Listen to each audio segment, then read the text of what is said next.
And the two other male DNA profiles were discovered, quote, where the deceased were located. Pretty big leads, if you ask me. And as far as we or the defense are aware, it's not clear whose DNA that... No, ma'am. You left out part of that quote. If you're going to do a direct quote, then you should include the entire statement. And the entire statement said that the unidentified DNA of two other males was found in the room where the victims were located. Thank you, ma'am. It is possible, however, that the identities have been discovered and police ruled those people out as suspects. Or that the type... No, ma'am. No. Again. No. You have the document. Read it. Word for word. Stop putting what you want it to say on the air and start saying what it actually says. Get it together, Daily Mail. It says the two other sources of male DNA are unidentified.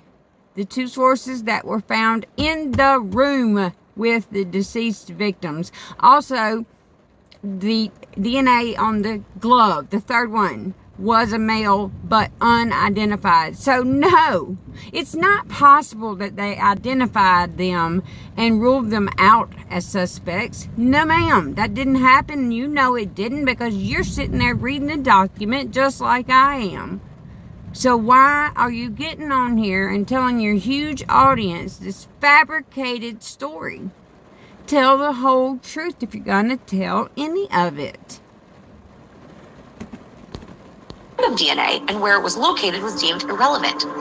Here's what I mean by that. Here's an example of how DNA evidence could seem really important, not so much. Skin cells under a victim's fingernail is a lot different from an investigative standpoint than some saliva on the lip of a solo cup of old beer. I don't even want to hear what else she's got to say, and I don't think you should either, because obviously she's just trying to run a narrative, because she's not reading that court document word for word. She's leaving words out and adding words in to make it fit her narrative. That's not how this works, ma'am. No.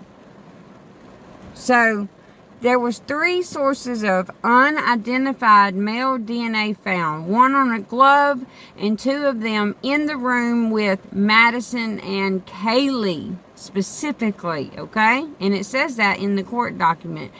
It also says they are not identified. So if the DNA is not identified, then whoever that person is cannot be ruled out as a suspect. It doesn't work that way. So yes, we do have exculpatory evidence for Bryan here. There's 2 other male DNAs in the room with the 2 deceased victims, Madison and Kaylee, that has not even been identified. Why didn't they identify it yet? Why? Leads that law enforcement went public with, and according to investigators, it was seen in the vicinity of the crime scene no less than 12 times in the months leading up to the murders. And on the night of the slayings, it was tracked using CCTV footage from Kohberger's apartment in Pullman, Washington to 11:20. No, ma'am. It was not seen 12 times before the murders. It pinged on the Moscow cell phone tower. There was 12 phone pings to the tower that serves the Moscow area, ma'am. No, nobody has ever said the car was seen 12 times. Ma'am, get your facts straight. Daily Mail, do better. And this is how rumors get started, because big platforms like the Daily Mail, for example, put out false information. This car was not seen 12 times in the area before the murders. That is wrong. There was 12 cell tower pings. But that also could mean that he was sitting right at his apartment at home, because his apartment is only 10 minutes away and can reach that tower. Ma'am, get your facts straight. Stop trying to run narratives. Stop confusing the people and stop tainting the jury pool. Do better, Daily Mail. At the end of the defense's argument hit me like a ton of bricks, because it suggests that the state's case might not be as strong as we all thought. His lawyer writes there is no explanation for the total lack of DNA evidence from the victims in Mr. Kohberger's apartment, office, home, or vehicle.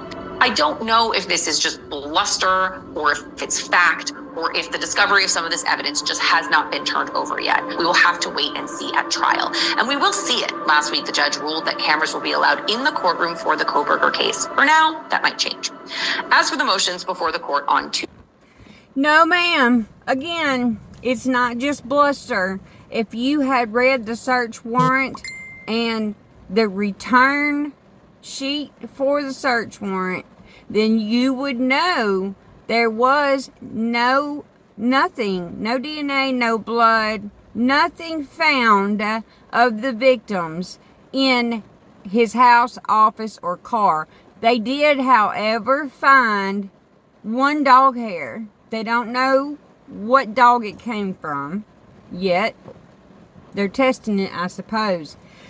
But they also found a stain on a pillow that looked like possibly he had an ear bleed, or maybe he cut himself shaving, so when he went to bed at night it bled a tiny bit, like a little drop.